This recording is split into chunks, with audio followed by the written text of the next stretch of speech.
In this chapter, an attempt is made to give a simple outline of the psychology of C.G. Jung. To make such a simplification seems rather like drawing a map of the world on a sheet of paper. One conveys as little of the true nature of the psychology as of the seas and continents that make our globe.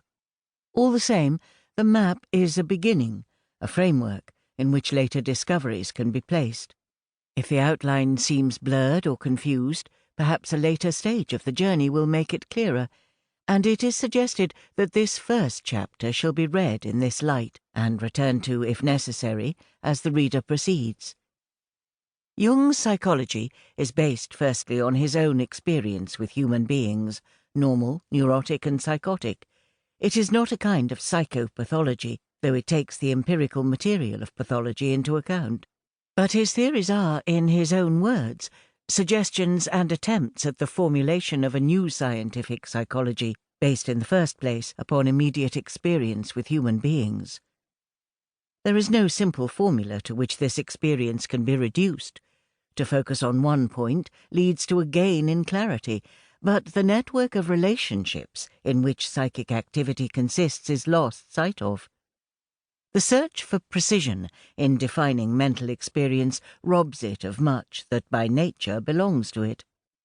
In speaking of mind and mental activity, Jung has chosen the terms psyche and psychic rather than mind and mental, since the latter are associated primarily with consciousness, whereas psyche and psychic are used to cover both consciousness and the unconscious. So-called unconscious phenomena are usually unrecognized by the one affected by them and have no connection with the ego.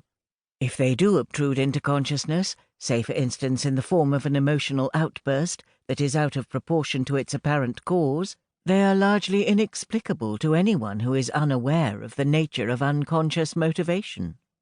"I don't know what came over me," we say. Unconscious manifestations are not limited to the pathological, for normal people are continually acting from motives of which they are utterly unaware. Footnote: the evidence for the existence of the unconscious is now extensive. It is based on the study of the results of association tests, the psychoanalytic technique of free association, material derived from hypnosis, narcosis, dream analysis, and so on, the study of such phenomena as dual personality, the functional disturbances, and the dissociation of mental and nervous disorders. It has not been thought necessary to include it here, but listeners who are interested are referred to Jung's On the Nature of the Psyche. End of footnote. The unconscious aspect of the psyche is different from, but compensatory to, the conscious.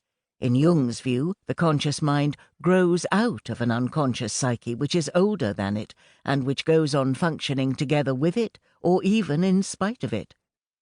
Furthermore, in contrast to those who look on mind as secondary manifestation, an epiphenomenon, a ghost in the machine, Jung insists on the reality of the psyche. It is no less real than the physical, has its own structure, and is subject to its own laws. In Basic Postulates of Analytical Psychology, Jung wrote, "All that I experience is psychic. Even physical pain is a psychic image which I experience. My sense impressions, for all that they force upon me a world of impenetrable objects occupying space, are psychic images, and these alone constitute my immediate experience, for they alone are the immediate objects of my consciousness. My own psyche even transforms and falsifies reality, and it does this to such a degree that I must resort to artificial means to determine what things are like, apart from myself. Then I discover that a sound is a vibration of air of such and such a frequency, or that a colour is a wave of light of such and such a length. We are in truth so wrapped about by psychic images that we cannot penetrate at all to the essence of things external to ourselves. All our knowledge consists of the stuff of the psyche, which, because it alone is immediate, is superlatively real.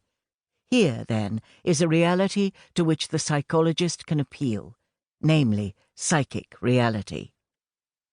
To this, one may add that psychic reality forces itself upon us in many ways. There are even psychically produced illnesses, which have all the appearance of being purely physical, and yet can be proved to have no organic cause, from the dramatic hysterical paralyses and blindness to headaches, stomach troubles, and a host of other minor ailments.